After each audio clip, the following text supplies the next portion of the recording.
The stands filled with like 300,000 people cheering my name. I think I could be a Formula One or IndyCar driver. I think I could do it. If I put enough time.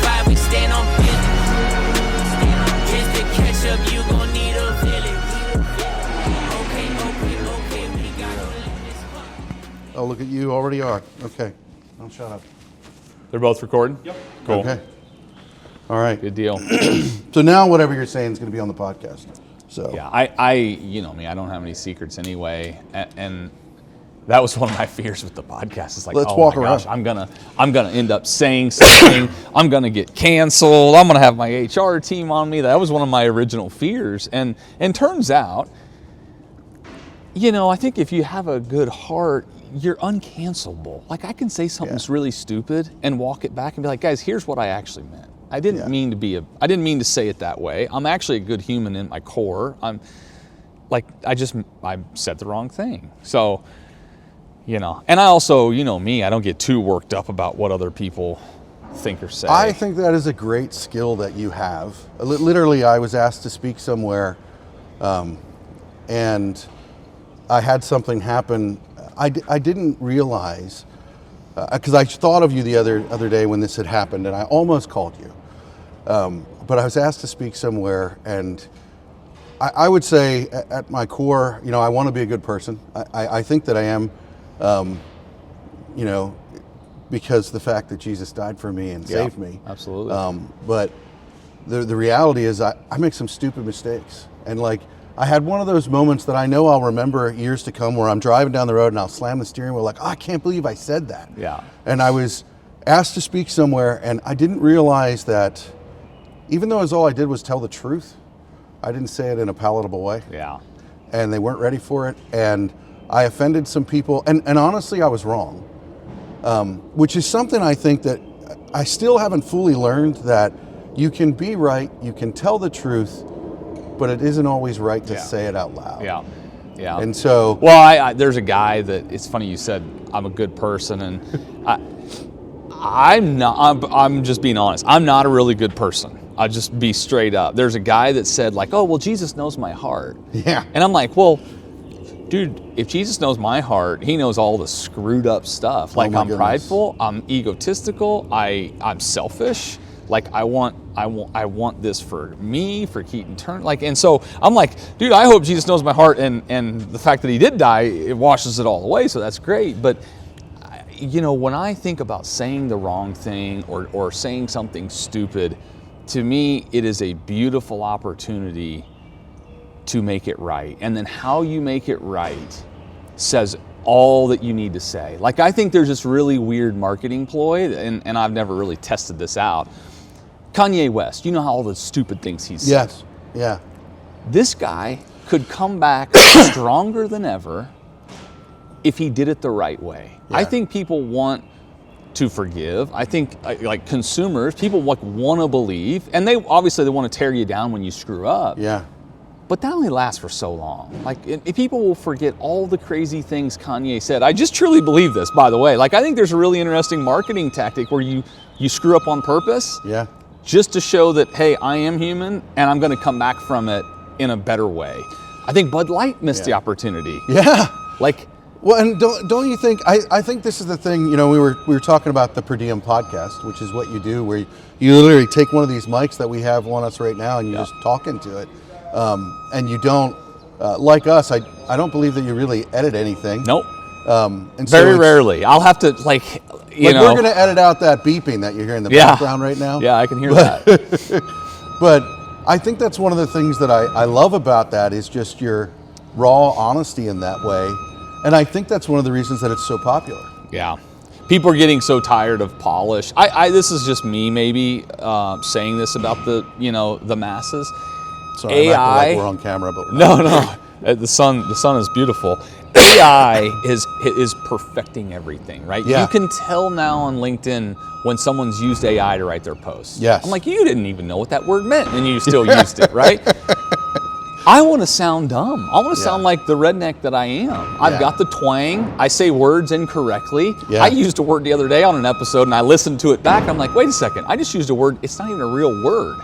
I was talking about arbitration, and I said arbiter or something like that. And that's in Halo. Yeah, So, I'm like, well, it's an arbitrator, but that just gives people, like, to me, the real connection of, oh, this guy's real. Yeah. He's not some polished business leader or CEO. Like, I'm a normal guy. I'm a guy's guy. Yeah. I'm going to say stupid things every once in a while. I'm going to mess up. But, you know, my hope is there's no one more authentic than me. And if I'm authentically me, my hope is you buy into that. Yeah.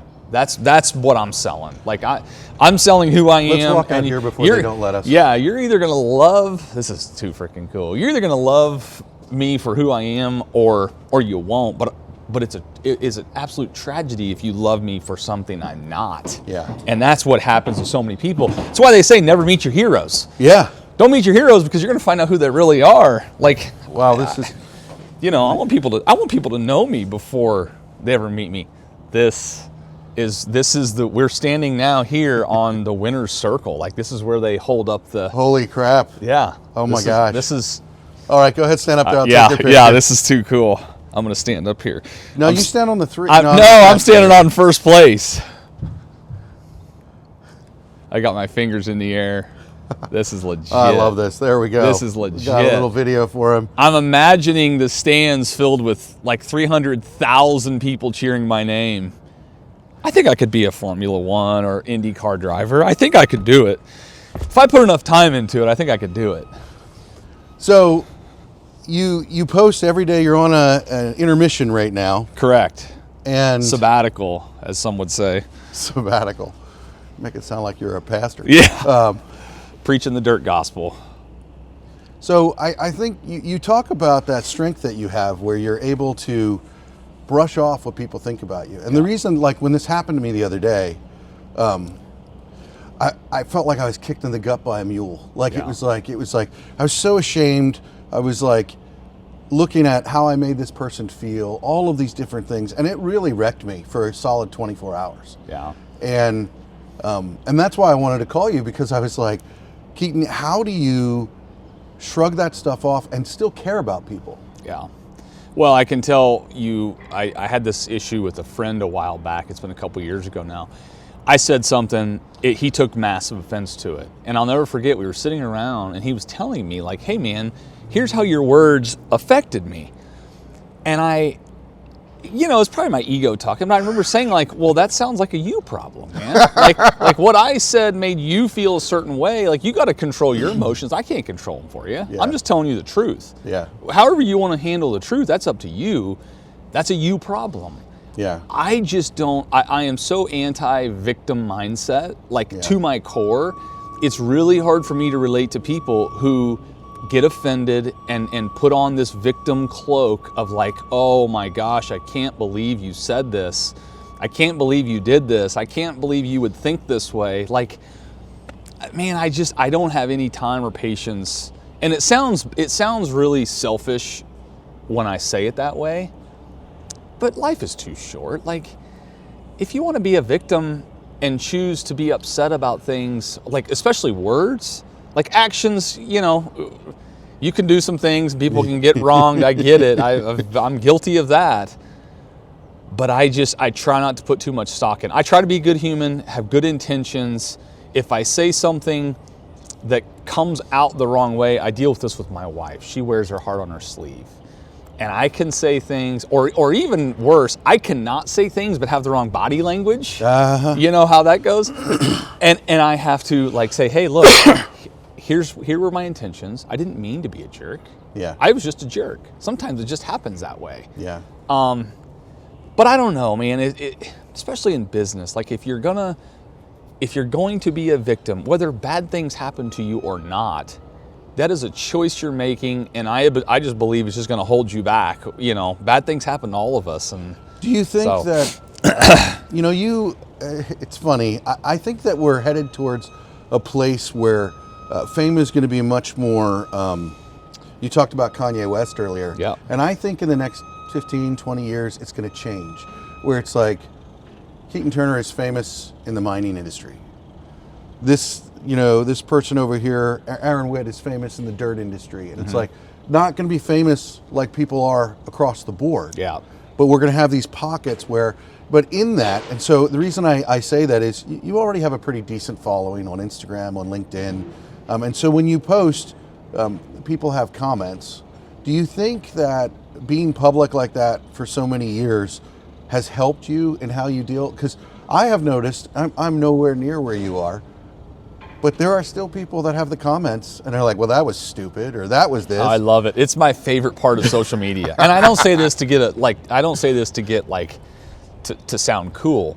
There was a guy, I posted something the other day about equipment or something on Instagram, and a guy commented something like, when are you going to start paying your people what they're worth? I didn't take a job with you guys because you don't pay enough. And I just replied, you're right. We suck. We don't pay our people well. We will try to figure out how to get better. Like, I just love it because it says more about them than it does us. Yeah. Like, it says, and I think also how you react to those people is the key. Yeah. Like, to me, that's where all the juice is, because I'm going to win more people with my one snarky comment back than I would if I got all defensive and like, oh, we pay our people really well. Like, no, I just have fun with it. I'm like, no, dude, how do you think we have 1,000 employees and we don't pay well? Like, everybody would be leaving. Yeah. Or we'd have a lot higher turnover or whatever. And so, I think, again, I'm super focused on producing results, and the people that are on the sideline, the keyboard warriors, like, I think it's a huge opportunity for people. Don't block your haters. Yeah. That's one thing I have always believed in. Don't block your haters. There are a couple guys I have blocked who it is just absolutely over the top vulgar. Wow. One guy was every post was like, Keaton's wife is sleeping with all the crew members. And so I had to ask my wife, and she said she wasn't. But, That's going to be a soundbite. Yeah.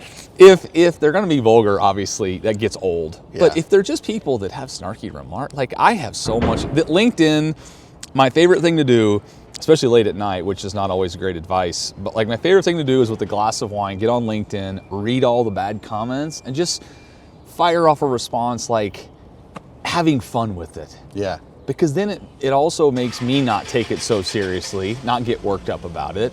In the early days, I would get defensive. I would get worked up. And now I'm like, man, again, going back to the victim mindset, like, I'm not gonna be a victim. I believe in what we're doing. I believe in how we're doing it. I think we're a really good business that treats people well. We're gonna screw up a ton, and I'm okay with that, but I'm not gonna run away from a mean comment. Yeah. Well, I think it's interesting to me, when I think through some of those things, I've also realized that I'm nowhere near as important as I think I am. Yeah.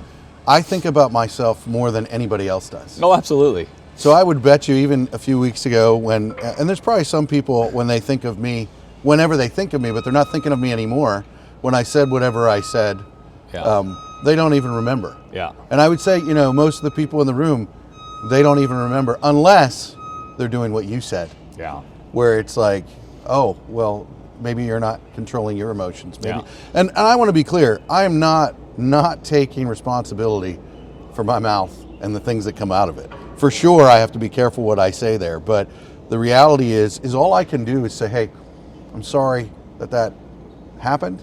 Sorry that I said this in that way and probably shouldn't have. And then you got to move on. Yeah. Because you can't come to a place where you're immobilized, and because if that is the case, then you're never going to do anything. Yeah, and I mean, I fully get it and believe it. If you say what you believe, even if it offends someone else, like, you're either going to, and this is going to sound crazy, but if you say what you truly believe to be true, you're either going to win people because they like you, or you're going to push people away because they don't like it. Either way is a win. Like, I don't want to be surrounded by all the same people that think the same way I do. Yeah. But if I say my truth all the time, and I speak my truth, and I give you my opinion on something, and I obviously got to do it in a respectful way, like, I'm going to attract the people to my life that are going to agree with some of those things. Yeah.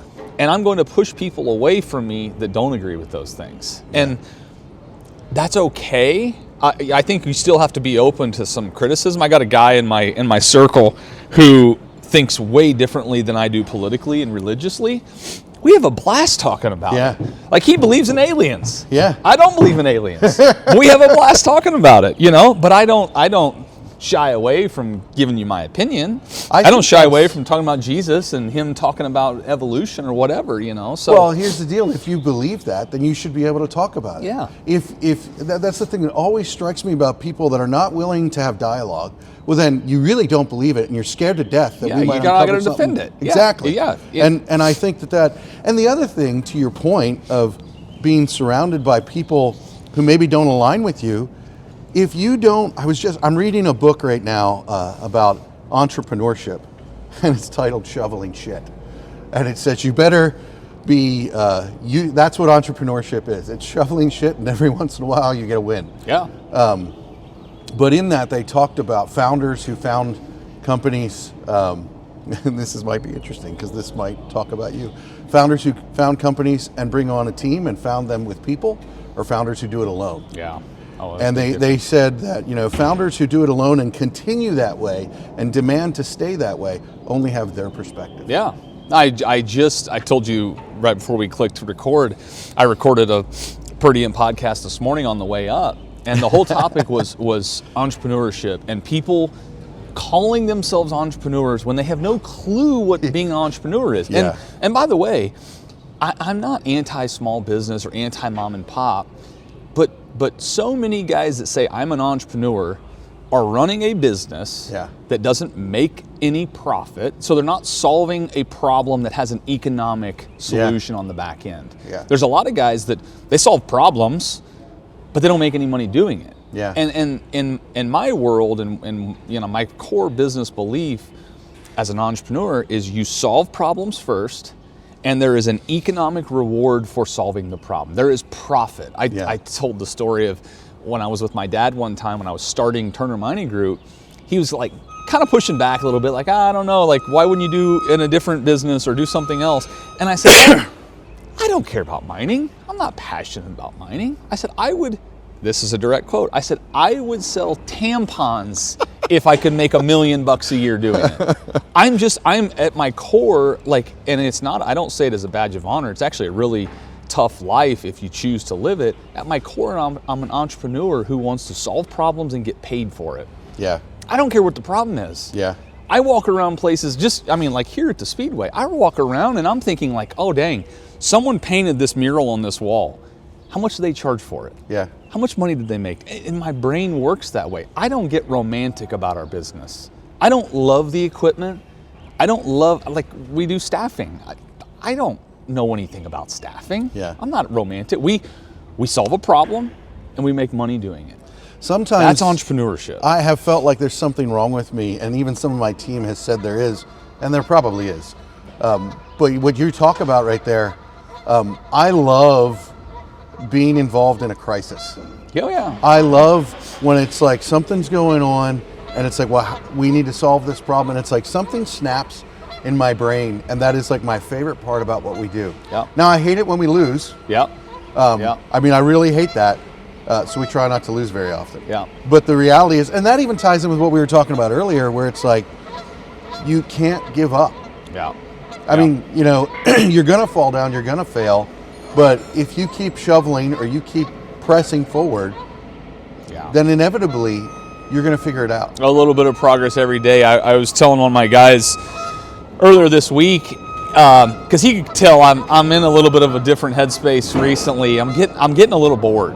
Yeah. And that should be a good thing in business. It means you've got a really good team, means you've built the systems and the process, and you've got the machine running on all cylinders. For me, I love a crisis. I love to solve a problem. I love to be helpful. I am not a guy that just loves to live up here in strategy land. I'm not like a guy that sits on a board and just pontificates over a thing. Like, I'm a doer. I want to get in and solve problems. And fortunately, over the last 10 years, we've built a machine that kind of solves its own problem. Or at least we got enough really good people that are solving problems. Yeah. When the problems get up to me now, they're much larger, more strategic problems. It's the boat, I said this morning, it's tougher to turn the boat. Yeah. The boat moves slower and turns slower. And so that just gets less interesting for me as we've gotten bigger. I know that means I need to evolve as a CEO and a leader of an organization. I'm not there yet. But it's just crazy how different it is running a small business, solving a crisis every day, being in firefighting mode. Yeah. And then getting to where I am. Dude, I could disappear for 2 months. Nobody would feel it. Yeah. Nobody would know. Nobody, actually, people in my office would probably say things would go smoother because there are no crises that need, me to jump into. So it's just a really odd place to be, and it's forced me to look inward a little bit and reflect, like, how am I going to evolve as this business has evolved? What am I going to do now to become more strategic as a leader? Like, as the business has grown, does Keaton Turner stay flat? And if so, there's a delta there between what the organization needs as a leader and what I'm able to offer. And so it's just it's a challenging, even amidst our success, it's a challenging time for me to figure it out. Yeah. Like, am I the guy or no? Yeah. So it's odd. I don't know. But I think every real entrepreneur enjoys they enjoy the problem solving. Yeah. They enjoy the crisis mode. They enjoy waking up, looking at their phone. What am I solving today? Yeah. What's broken? How do I fix it? And when there's nothing broken, I'm like, what's what am I wrong doing today? Yeah, like, I'm gonna go break something just to fix it. Which is a whole different set of issues that can happen. Well, this has been an interesting experiment of doing a Per Diem podcast. See how easy opening. this is? Yeah, there's no filming. There's no camera. Nobody can see that we're actually just sitting in the hotel room in our robes. Yeah, No, I'm yeah. kidding. Well, since we're here at the Indy Motor Speedway, or the Brickyard, as I've been told they call it, I was studying up on it, and our podcast is called The Line, and I'm always asking people to step up to the line. I'm struck by there's a line on this track that's been here longer than most of us listening have been alive. Absolutely. And what it takes to cross that line, what it has taken to get to that line. And so, Keaton, I would just ask, would you step up to the line with me, and let's have a real and honest conversation about Turner Mining Group and you, and continue the conversation we're already having. Absolutely. All right. Can't wait. And we can get some coffee, because I have not had any yet. Oh, gosh, you haven't had coffee yet? Yeah. Let me pour you some. It's been really crazy how I've been trying to be nice to you while I haven't had coffee. That's difficult. So here we are at the racing capital of the world. And we're starting off what we call the Brickyard Series. Black Line is bringing you the line, starting with Keaton Turner, because the things on the track that come out of the ground, he's an expert in. And in this collaboration with the Per Diem Podcast, we are bringing together what it is that makes everything work. And in this instance, what I'm talking about at the racing capital of the world is the Brickyard. And we're going to talk about what it is to lead a company, to build things, starting with who we are as people, and what it takes to push through the pressure, what it takes to push through to get to the other side of things. Here on this track, they laid over 3.2 million bricks in a little over 60 days. It's a phenomenal thing that is done. And in this conversation with Keaton Turner, we're starting off our Brickyard Series at the Indianapolis Motor Speedway, where we're gonna have real and honest conversations that we will be bringing you up until race day, talking about what it is that it takes to make this event work. And then after race day, we will drop a special podcast that we are having here to finalize our series with the Brickyard in mind. So join us here today and step up to the line, a line that's been here longer than most of us have been alive, or all of us for that matter. All right, let's go.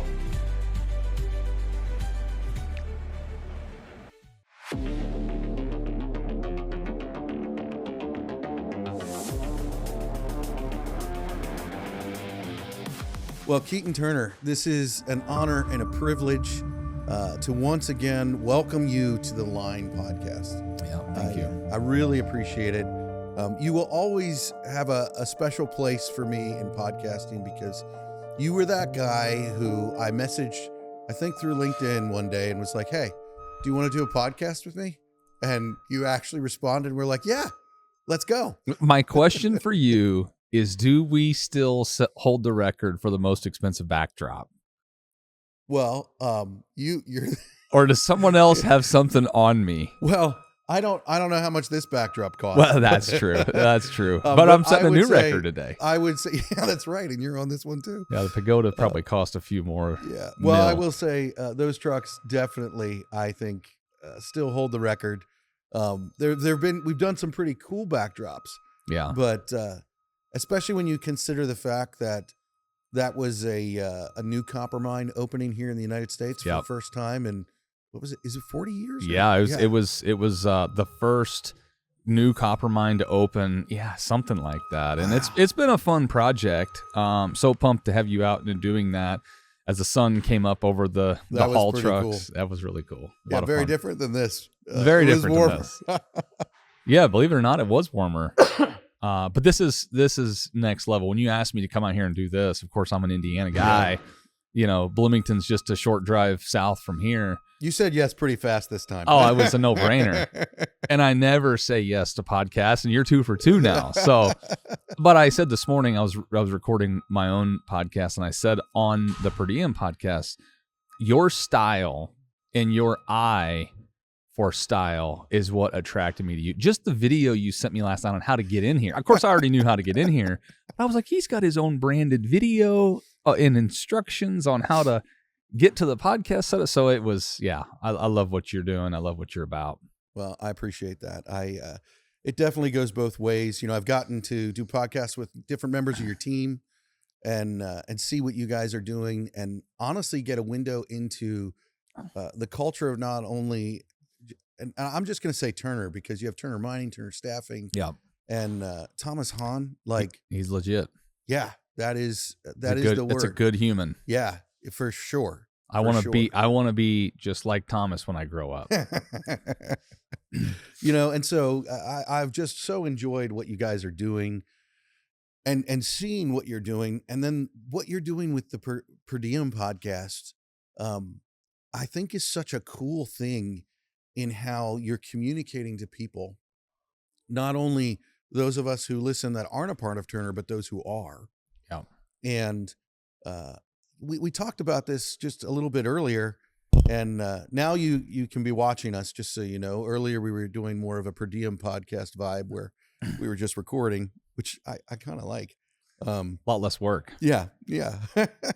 But, you know, talking about just what you guys are doing as a company, and seeing that authenticity every day.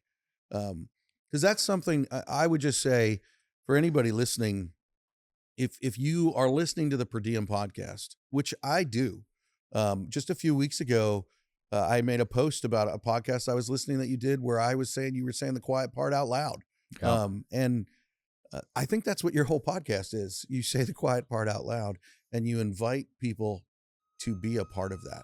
Well, it's funny, you know, we live in this society now where people who have quote unquote made it and are successful want to show everyone else their success, and hey, look what I did and how I did it, and they make it look easy. Yeah. And my whole thing is just to scare the heck out of people when they want to start a business, or when they want to even become an executive of a company or a vice president. Like, you have to be so insane. I can't put it into words on this podcast, even my own. I've got 250 plus episodes, and I try every day to convince people. I don't even have that many. Well, I try every day to convince people, like, hey, don't start a business. Yeah. Don't do it. You have to be a psycho. Yeah. And then you have to be a psycho not only to start it, you have to be an absolute psycho to keep doing it every day for 10, 15, 20 years. Yeah. And I just don't think society does it justice. There's a guy that, you know, he posted on LinkedIn the other day. He's like, hey, just buy a business with an SBA loan and find a GM to run it, and everything's easy, and you'll make $100,000 a year sitting on the couch. And I'm like, dude, that's bull crap. You couldn't be farther from the truth. Yeah. You just couldn't. If there were an easy like, I think you know me well enough now to know my heart. Like, if there were an easy way to make $1 million, don't you think I'd be talking about it? Yeah.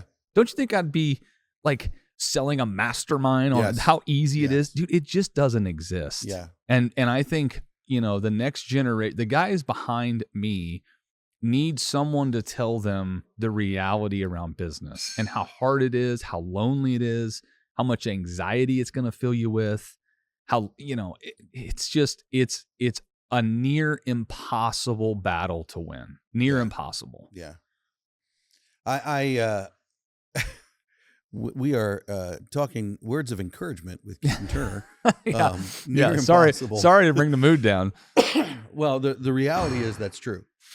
And it is a near impossible thing. And I was talking with you earlier about, I think the only way to succeed is to not quit.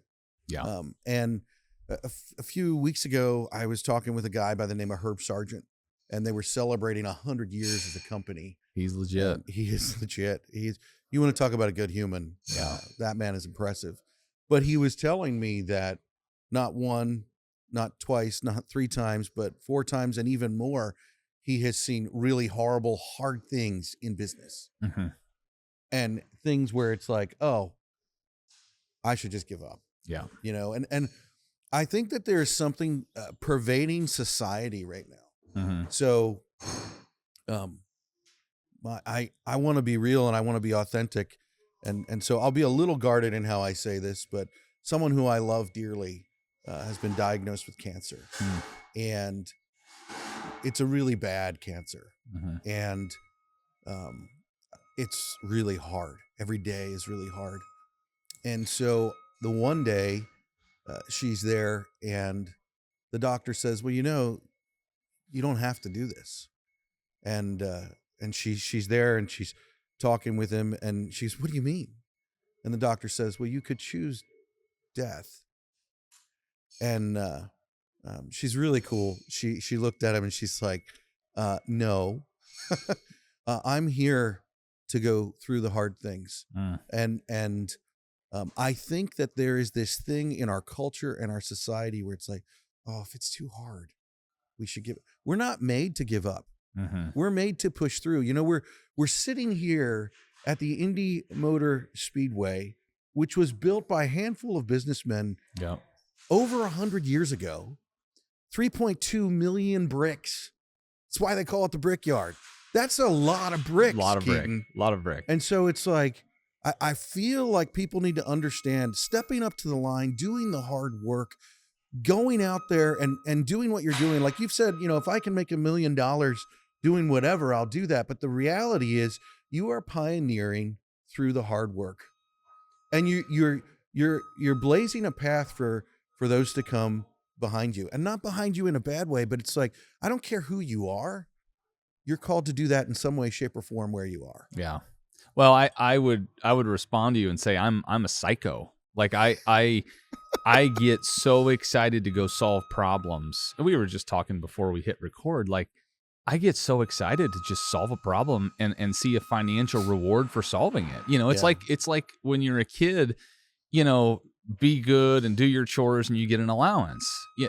I would say business is very similar to the people that do ultra marathons, run 100 miles in the mountains. Yeah. You have to be psycho to run 100 miles nonstop in the mountains. Yeah. I just think business is the same way. And so, would I choose this for my kids? No. Like people ask me all the time, like, hey, are you going to have your kids in the business? Are you going to, I'm going to tell my kids, don't start a business. If you want to come join our business in some way, shape, or form, we'll figure that out someday. But like, even the people that hear me say, don't start a business, 9 out of 10 of them are going to be like, okay, cool. I've heard the guy say, don't start a business. The one person that won't listen, the psycho, he's the guy that has a fighting chance. The rest of them who are just thinking about a business or like, I may do this when the time is right, or I may do this when I finally get funding or finance. Like, I think you're not cut out for it. Yeah. Because it's going to be, just like Herb said, it's going to be daunting, and you're going to get hit blindsided when you least expect it with some things that should put you out of business. Yeah. And you'll have to figure out a way to scrap it together and make payroll and get the job done and get the customer taken care of and deal with the lawsuit and deal with the, all the terrible things they're going to say about you on Facebook or whatever. Like you're going to have to deal with it every day forever. Yeah. Until you're out of business. Yeah. So sorry. No, that's absolutely. And inevitably we're all going to go out of business someday. one way or another. Yep, absolutely. You know? I mean, yeah. You're taking a sip out of your, for those of you who are listening and not watching, out of his, Per Diem coffee mug. I was just telling him beforehand, my favorite thing about these mugs, I love the bottom. is on the bottom. It says, "Don't be a Dilbert." Yeah. I don't know if that was the right side up. I added that. So these were all custom handmade in South Carolina. I'm a big fan of the mugs. They'll never be made again. I did it as something fun. Yeah. I've always been, in my mind, a product guy. I do business as a service, mining services. I've always wanted to do a product. And so I've never said this before. I'm going to get a ton of hate for this. These mugs cost me $11 a piece. I sold them for $60. I know. I bought one. I'm drinking out of it. I appreciate your $50. For me, that was just a very simple little test. I don't know how many we sold. We sold a bunch of them. My wife and kids packaged them all up by hand. They wrote a handwritten card. Like, I got to me, one of those too. Like, that is entrepreneurship. I want to sell something. I want to solve somebody's problem. They need something to drink out of. They're a fan of the podcast or whatever. They're just a fan of how the mug looks. I don't know. I want to solve a problem and get paid for it. Yeah. And I don't shy away from making the margin and talking about it. And like, that was so fun for me to do that. I have more fun making $50 on those mugs than I have had doing some of our big projects that make us $1 million, So, well, I think that's one of the things about entrepreneurship and about business that, for me, I looked at the mug and it had a value that I was willing to pay that. And there was a couple of reasons. One, I wanted to support what you were doing because I believe in it. And I know how much work goes into the free podcast that you might be listening to every day. Yeah. And so that's a huge deal. I know that so much work goes into that I'm not called to do that. Yeah. And I won't. Yeah.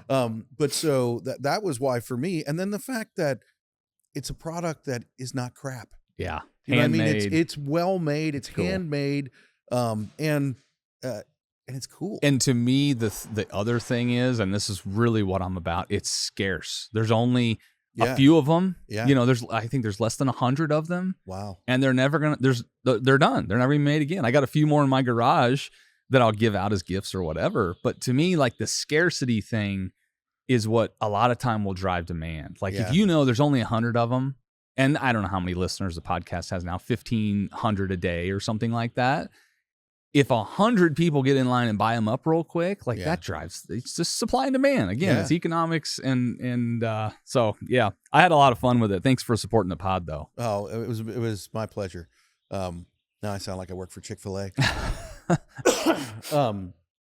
Well, you tie into something there that I think is really interesting that ties in with Turner Mining Group and what you guys do.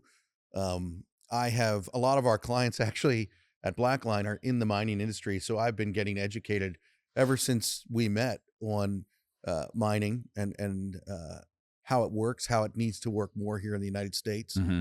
And you talk about scarcity mindset. You're pulling things out of the ground that we use in everyday life, and you need to find them. You need to uncover them. You need to, and again, the hard work and shoveling your way through it. Yeah. For those who are listening, our viewership and the people that are listening, just for a little bit, tell me a little bit about Turner Mining Group and what you guys do. Yeah, so we started almost 10 years ago now, and we're a true miner. I mean, we bring our machines, our people, our management team, and we extract the ore out of the ground. So this is gold, this is copper, this is frac sand in Texas that is used in fracking for natural gas and oil. This is aggregates and cement, the stuff that is surrounding us. We move waste to get to the good stuff, and then we move the good stuff, which is the ore. Yeah. And in a lot of places, we'll process the ore or the material for the customer, but at most cases, the customer is doing their processing in their plant, and it's been a wild journey because we're full service, mining providers. We do drilling, we do blasting, we do the loading and hauling of the material, we'll do the crushing and processing, we do reclamation when the project is done or the mine site's out of reserves, and so we're full suite, full service, and it's been a lot of fun to build it from scratch, truly from scratch from day one. Yeah. Wow. So as you've done that, like some of the you talk through the processes of what you guys do. And I couldn't help myself, but you're talking about how you guys do everything, and you and I were interacting behind the scenes a little bit. I think it was a few months ago. Someone was commenting about, well, do you rent your equipment or do you buy your equipment? Yeah. And just struck by, and back to business in the recognizing ego in the midst of the world out there that's looking in. But just with what you guys do, and then with Turner Staffing, you also help other, not just mining companies, actually. Correct. Talk about that a little bit. Construction, yeah. So we had this problem, and again, you know how I know love me. This story. I love this. I'm a problem solver, and so we had this problem in our mining business where the first 5 years of our mining business, I wanted to create a brand. I wanted to attract people to our brand because the biggest problem we were trying to solve in mining is no one could get enough good people. Yeah. That's the issue. It's still the issue in mining, by the way. The talent game is so difficult. Yeah. And so we wanted to attract people to our brand. We did an excellent job at that. I don't say that to brag. A couple years ago, we were getting 40,000 applications a year. Last year, I think we got over 45,000 applications to work for the mining company. Wow. I wish we had 45,000 open seats, but we don't. And so we had this issue where our customers, our mining customers, who we were doing mining services for, they would say, hey, can we just rent some of your people, right? We've got the machines, but our machines are empty because we can't recruit people. Can we just borrow some of your people? And so we started doing that, solve a problem. I love this because that is the problem, and the solution just materialized. Yeah. So it's not even like you were that creative. No, I'm actually not that creative. We solved a problem, and we said yes, and we figured it out. And so we started doing this for a couple key customers. And then one day for me, it clicked. I'm like, look, we've got 40,000+ applications in our applicant tracking system. We have customers in an entire industry that needs good people. Why are we not taking this pool of applicants that we have and putting them to work in these awesome customers? Yeah. And we can vet the customers, we can vet the employees, we can be the matchmaker. So we started a staffing business, and it's exploded. I mean, hundreds of people all over the country working for all the biggest blue chip mining companies, but also all the construction companies you would know. I'm not going to name them all on here and give them the free press, but we staff for our competitors. Yeah. Believe it or not. I was in a meeting yesterday, and our guy is, we're going to hire 250 people for one of our competitors that's working on a mine site. Wow. And the conversation was wild because someone was like, well, why would we staff for our competitors? And I was like, well, because either way we win. Yeah. We get to put good people in a good paying job. And it's for our competitor, but we're still providing a service, making money off of it, all the while making the industry better, which is the whole mission of Turner. Come on. That's I don't even say that as a sales pitch. We win even when we lose the contract and someone else gets it. They know they need the people, and we're supplying the people. So to me, it's a really cool thing. I'm super proud of it. An awesome team of, obviously led by Thomas Hahn, but awesome team of people, recruiters, key account guys. Like it's Joe Lords, VP of sales. It's been an awesome journey. Yeah. And it's only 3 years old. Yeah. Yeah. I think that's the thing that is, one, it aligns so much with what we're trying to do here at Blackline and lifting the view of the trades and the men and women who do the work. Yeah. And I think that's one of the things that I love so much about Turner Staffing and getting to know Thomas and Joe. And then just hearing what you're saying in the fact of, well, we win and we're making the industry better. Yeah, absolutely. And it's like, that's what we should all be about, because the reality is, well, you get 45,000 applicants. There is work out there for those people.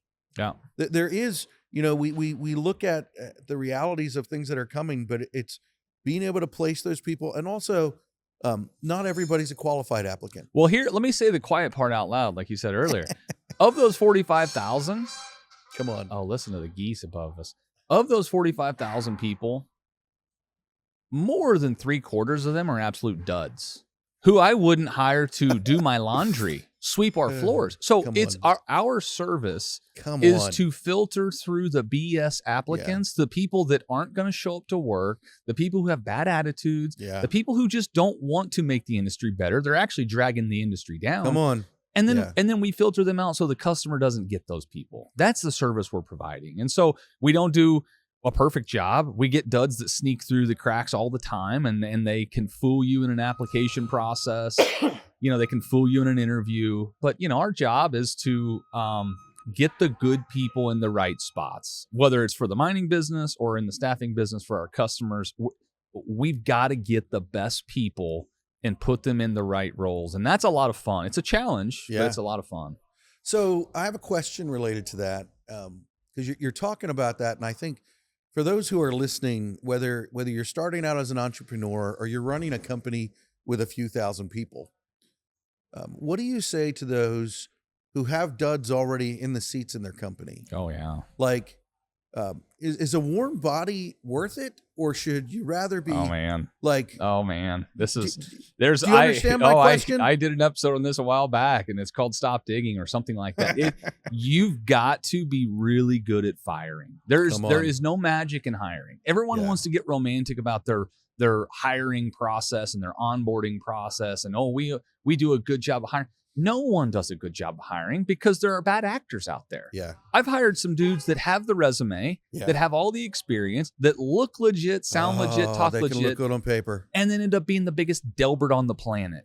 Yeah. As soon as you realize they're a Delbert, you got to fire them. Yeah. Because they're only going to bring everyone else down. And if me at the corporate level knows that they're a Delbert, just imagine all the guys that work around them and spend 10 hours a day with them.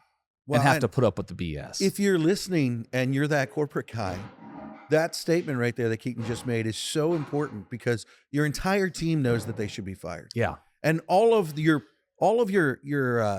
diehard, number one guys that are there with you through thick and thin, the ones that you really count on, I would assume feel a little devalued when you're not getting rid of that person and they're having to carry them through. Yeah, there's a tough thing where a lot of people say, like, listen to your gut. Well, your gut can lie to you. Yeah. I've had some really good people. It took me 2 years to fire one of my VPs one time. I knew early on that I believed in this guy, hardcore belief. I paid him a ton of money, gave him all the responsibility to run ops for us, and he was just the wrong fit. I think he was a good person, just the wrong fit for us. Yeah. My guys told me for 2 years, and I ignored it. I shoved it down. I was like, my gut is telling me he's the right guy. Yeah. My gut was wrong. Yeah. And eventually it came out. Eventually we had to move on. But man, I think when you realize you've got the wrong person, just be really good at firing. Get rid of them. Even if you got to pay them to go away, which I'm not a fan of, by the way. Even if you have to pay them to go away in a severance, that's cheaper than having them stick around for a year screwing things up. Oh my goodness, it is. It is. Yeah. So yeah, I'm a huge believer. There's no magic in hiring, but there's a lot of magic in firing. Well, and you made a comment right there that I think is pretty important that I want to kind of hone in on, and that is you believed in him. Mm-hmm. And I think I see potential in people. I believe in people, but that they have to come to a point where they're going to choose to be that person that you're believing in. Yeah. And if they don't, then they need to go. 100%. It's one of my toxic traits, I believe, as a leader. My style, and I wouldn't recommend this style, but it's just how I am. My style is we hire someone and you get 100% of my trust day one. Otherwise, why would I hire you? Come on. We shouldn't have hired you if I don't trust you. Yeah. So I hire these legit people who are seemingly legit on paper and get through the interview process. We just hired a chief marketing officer who I think is legit. She gets 100% trust day one. Yeah. 100% responsibility of our brand, of our internal and external comms. Like, I give her the full thing, just like I did with my ops guy, just like I did with my CFO. You get full trust. That can backfire. I mean, I've lived through it, man. There's nothing worse than giving someone the full suite of responsibility, the full trust, and them doing a poor job.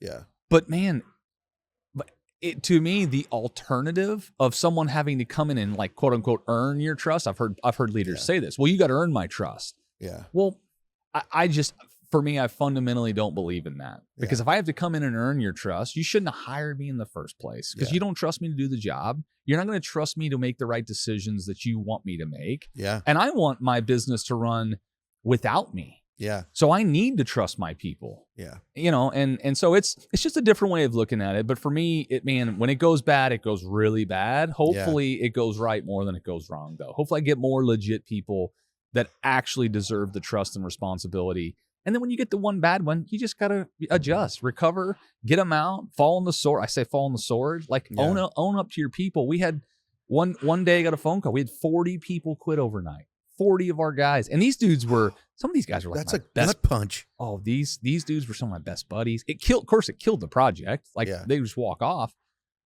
And I remember having the conversation of like, you know what? I just picked the wrong guy to lead. That happens in business. Boy, that's true.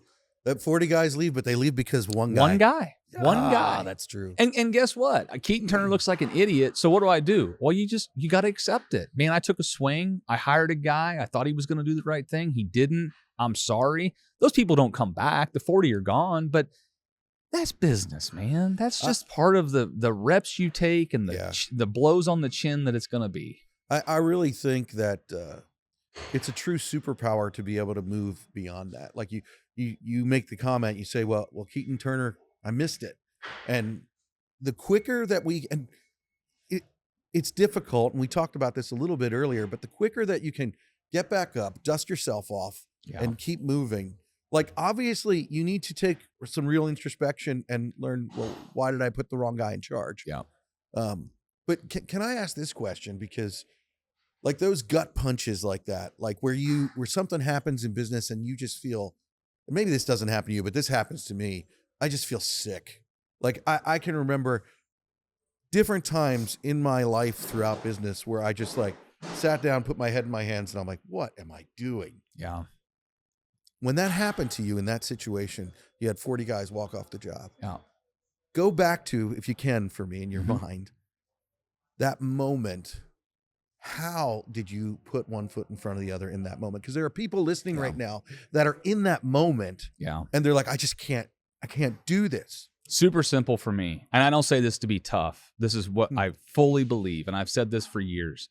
There is no other 37-year-old on the planet right now that is going to evolve as fast as I will in business and leadership, because I am taking all those shots on the chin, those kicks in the balls, and I'm learning from every one of them. I don't get romantic about the success or the failure. Like 40 guys walk off, I got a problem to go solve tomorrow. Come on. It's not something that you can sit around and think what I could have or should have done. I mean, sure, reflect on it for a minute, but then move on, man. I've got lessons to learn. And the more of these scars I can stack on top of each other, it makes me the toughest MFer on the planet when I'm 50 years old. Like I want to be the dude that's 65 in Naples wearing the big gold Rolex presidential watch, the fat cigar.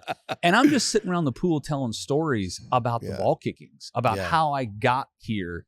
Yeah. And I got here by screwing up so many things and then adjusting. And you screw up and you adjust. You don't get to any level of success. You don't get 9 digits in the bank by everything just working perfectly, by it all just falling into place. You get there by like cutting your teeth and getting kicked in the balls every day. And so for me, I get, in a really odd way, excited. It sucks in the moment. Don't get me wrong. I'm not invincible. It sucks big time to lose some of your best friends in business. Yeah. But man, I wouldn't change it going back, because it made me tougher. It made me figure it out. It made me know, hey, we can hire 40 people and replace you tomorrow. Everyone's replaceable. Yeah. So I am definitely a more seasoned leader now at 37 than I was when I started the business at 27. Yeah. And that only comes through all the really hard days, It sounds like, you ever hear the term burn the ships? Oh, absolutely. I love it. And it sounds like I burned all mine a long time ago. Well, and that's what it sounds like you've done, in the sense of, to even connect it biblically. You ever hear the story about Shadrach, Meshach, and Abednego? Oh yeah, absolutely. Well, they burned the ships literally when they, the king came up to them and he goes, either you bow or you burn. Yeah, there's some savages. And they were like, hey, we know who our God is. This is what we're gonna do. Yeah. And if we die, we die. But you should know that our God has the ability to save us. Yeah. But if he doesn't, guess what? He's still God. Yeah. And we're going after that. Absolutely. And it's like, so it sounds like what I hear you saying is before the gut punch ever came, you burned your ships. You made a decision that this is where I'm going. Yeah. Well, we had a really terrible start in business. I left a family business. The family didn't love that I was leaving the business. I named my business my last name. Their business was my last name because they're family. So you can already imagine how that went. So the first 2 years was absolute hell on earth for me. Wow. Lost some of my closest relationships, stuff that I'll never be able to go back and fix. Would I have done it differently if I could go back? Absolutely. But going through that was the best thing that ever happened to me. Come on. Because it prepared me. That was hard. Oh, dude. The hard thing was the best thing that ever happened to him. If you're listening, listen to those words. It was the best 2 years. It was the most I had ever evolved as a person. And it was the worst I wouldn't wish that first 18 months on my worst enemy. Yeah. Going through lawsuits and family drama. And by the way, the business that I started was failing. We weren't making any money. I lost $30,000 on my first job. And it took me a year to even win the job. And the only reason I won it is because I underbid everybody just to get a job, And so you just have to go through that stuff. Like, and I know people will hear the words and they'll be like, okay, yeah, I hear it. I'm going through a tough time. Like, man, if you get through it, it is a really cool scar on the back of the body you're building that is this business. Like, it's just one more layer of scars among a ton, because the scars only get bigger the higher you climb. Like my stuff now, I got hit with something this week on Monday. It's Thursday now. I got hit with something on Monday that 5 years ago would have absolutely debilitated me. Wow. Now I take it in stride. Yeah. And I got people that are going to handle it, and we go about our business, and we'll kill it. And but you only get there by living through it. I have a buddy. He runs a massive company, 3,000 employees. He had never had a lawsuit. What? He'd never had a lawsuit, and he runs his business much differently than my business. He is salt of the earth guy, and I'm not always a salt of the earth guy. He asked me one time. He asked me to come speak to his executive team, and so I went down and spoke, and we got talking about lawsuits. And I'm like, I've been sued, I don't know, 24 times at that point. And I'm like, you'll never forget your first one. Yeah. But you won't remember your second one. And I can say that's true. And my first one, I'll never forget. All the ones after that, I mean, again, these scars, and they seem like massive attacks on you personally, on your business, on your livelihood, like on your financials. Yeah. So it like you have this like serious fight or flight moment. Yeah. And I still get it for 10 minutes. I'm like, wait, someone's suing us? What, are you serious? Like I want to like pull my sword out and attack. And now it's just, man, I've been through it so many times. Those scars have stacked up. I'll go toe to toe.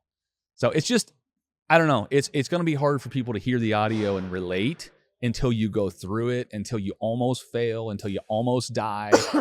And you get a second chance and you try to make something of it. And you do that, I don't know, a dozen or more times in business. No, I think that this is a weird thing to say. One, I think that you're right. People won't be able to really relate until they've gone through it. But maybe you'll be able to remember these words when you're going through it. Mm-hmm.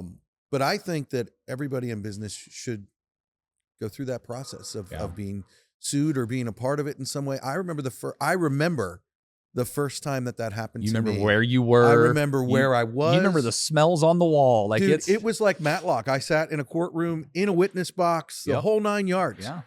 And the cool part was I came through it. Yeah. And all of that stuff. And, my belief plays a big part into it too.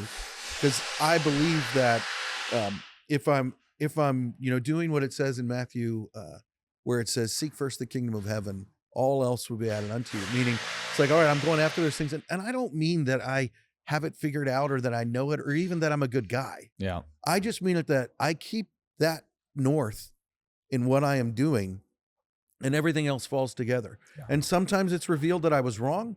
And sometimes it's revealed that I was right. And sometimes I'm both. Yeah. And think about that for a second. You can be wrong and right at the same time. Yeah. So well, that's noble for you because I believe I'm never wrong. So tell my wife that all the time. Yeah. Oh my gosh, I'm sure I should ask her if, if you're ever wrong. Yeah, it'll get me in trouble. So all right, as we come to a close here, because I see that you're getting cold. No, I'm perfect. I got this coffee's keeping me warm. This was brewed this morning in my espresso machine. These beans are Phil's, and it's a little coffee place that started in California. Now they've blown up, but this is I drink my stuff stout. I like that. I love this. it. This is heavy coffee. Yeah, I love it. So just a little sidebar here about the Per Diem coffee mug. One of the things that I love about it is that I like drinking Americano every morning. Oh yeah, absolutely. And so I can put this in, and it is the perfect size. 10 ounce. Yep. It is just perfect. Right to the top. Right to the top. And that's why I did, because a lot of guys will drink like their big Yeti 14, 16 ounce mugs. I'm like, I like this because I'm the same way. I set it under my espresso machine. I pour an Americano. It's got the little head of foam on the top, and that's the perfect size for me. So, yeah that's why I designed it that way. So here we are at the Brickyard. We're here. There's so much history. There's so much here. We're sitting in a building that's been built with concrete and steel. There's a track that it's one of the largest. It is the largest race event in the world. Happens absolutely. here. The greatest spectacle in racing. Yeah. And all of this happens because of the men and women who do the work that we don't see. Absolutely. All of it has happened. The track that they're racing on has been built and contributed to. And one of the reasons that I wanted you here to be a part of this is Turner is where it starts. Yeah. What comes out of the ground. And so for you, what does it mean for you in life, being able to experience something like, do you think about those who have contributed to this stuff that we're experiencing? Man, the greatest American dream are the guys who staked off a plot of land 100 years ago, took all the trees and vegetation off, scraped all the dirt off, and then figured out how to take the rock in the ground and turn it into something. Like, I fully believe, aside from farming, mining is the oldest industry on the planet. Agreed. There is nothing older than taking something from the ground and making an arrowhead out of it to go kill your, kill your meal. Mining is the foundation of humanity. Yeah. And people will walk around these facilities, all these, poured pillars, these concrete floors, all this stuff, the galvanized steel. They won't think at all about mining.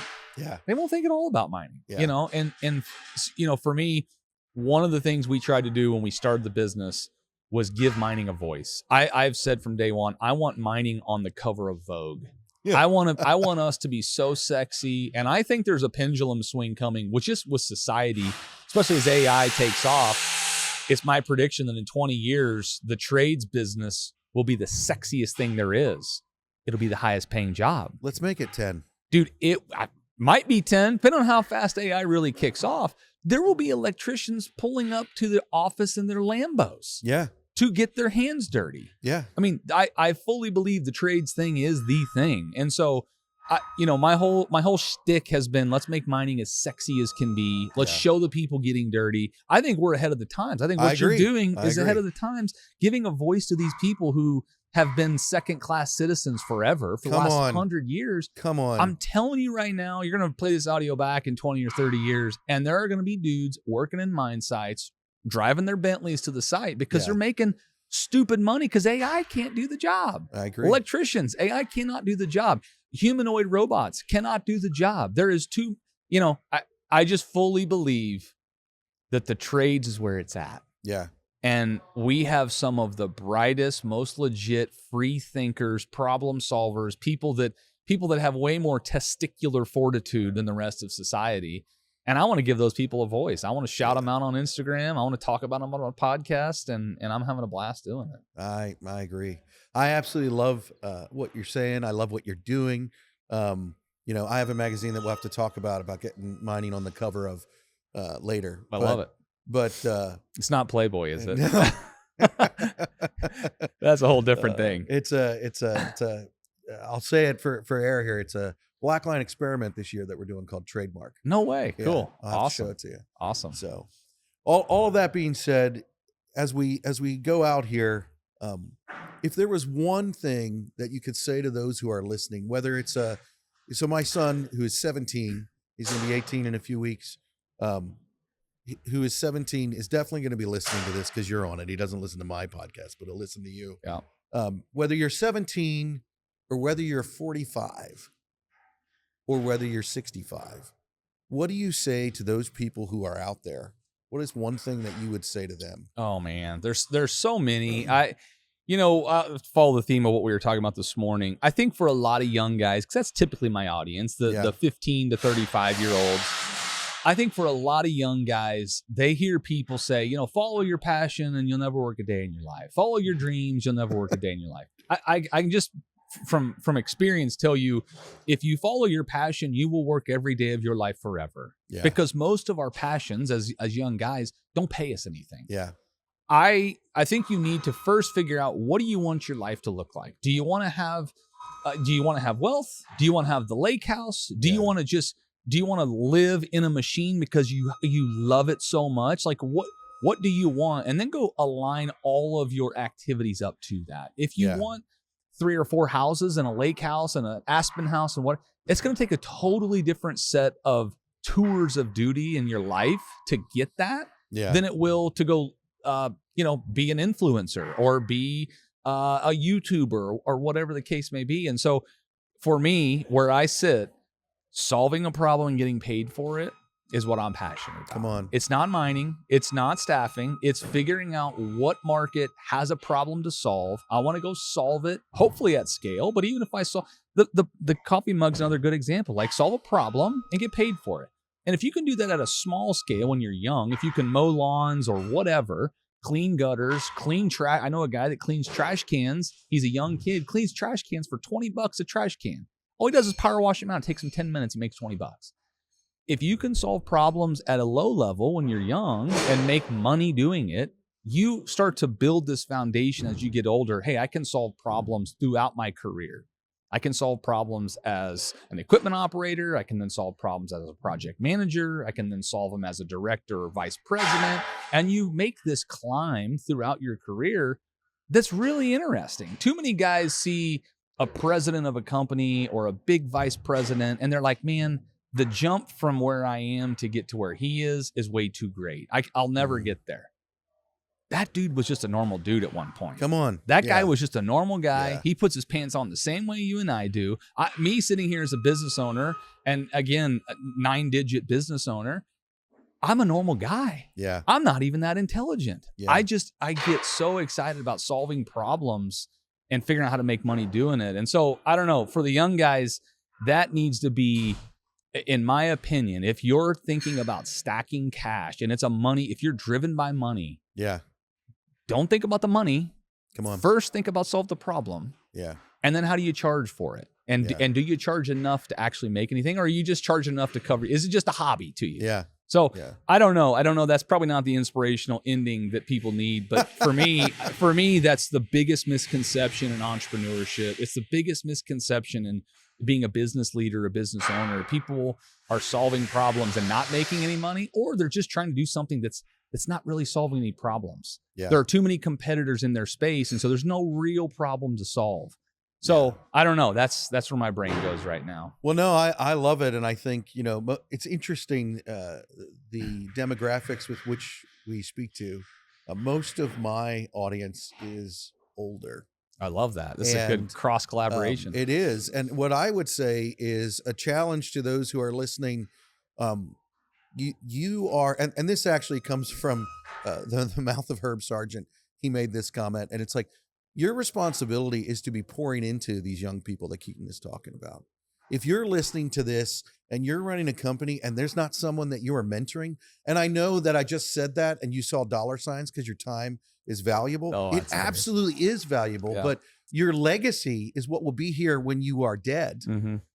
And if you don't do that, not only will you not have a legacy, but those who you leave behind that you care about will not have a world to live in that is like we enjoy now. Yeah. And that is my biggest issue with the trades deficit that we are experiencing right now because of what we've done over the past 40 or 50 years in devaluing the men and women who do the work. Is we've said, you know what?